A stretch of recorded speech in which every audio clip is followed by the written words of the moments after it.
In Indonesia, there are forests people absolutely refuse to walk through after dark. And I found out why. Ignoring the warnings in East Java is the single biggest mistake of my life.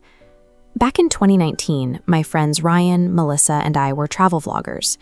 We viewed cursed locations as disposable assets for the algorithm. We chased haunted hospitals and forgotten villages, treating genuine danger as raw material for the channel. During a backpacking trip, we arrived in a small, incredibly welcoming rural village right near the mountains. The locals were warm, offering us tea and food. We thought we were untouchable. We figured centuries-old superstitions were just local color, a backdrop for our cameras.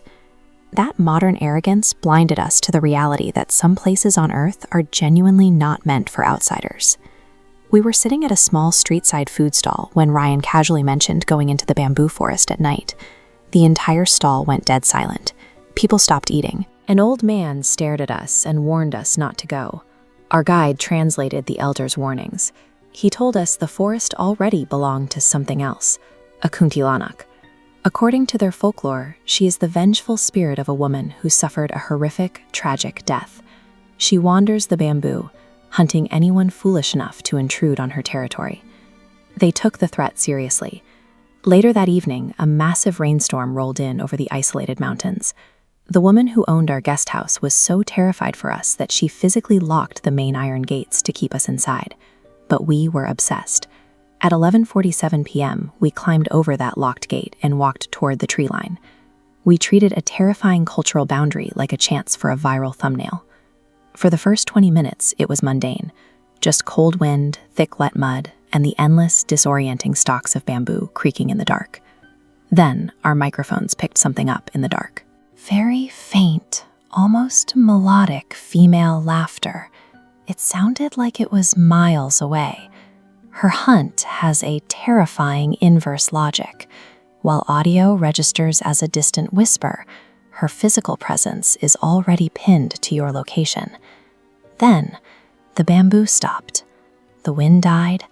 The laughter cut out. The silence signals the final phase.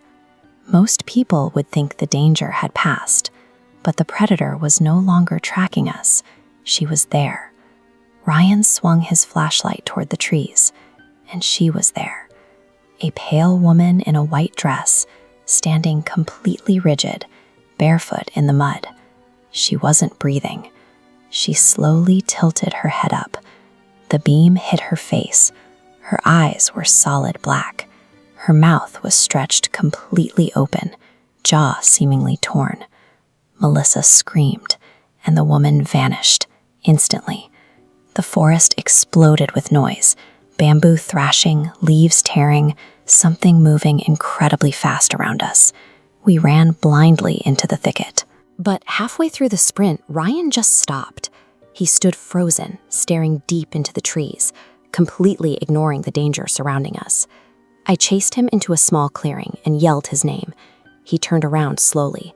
His eyes were entirely black.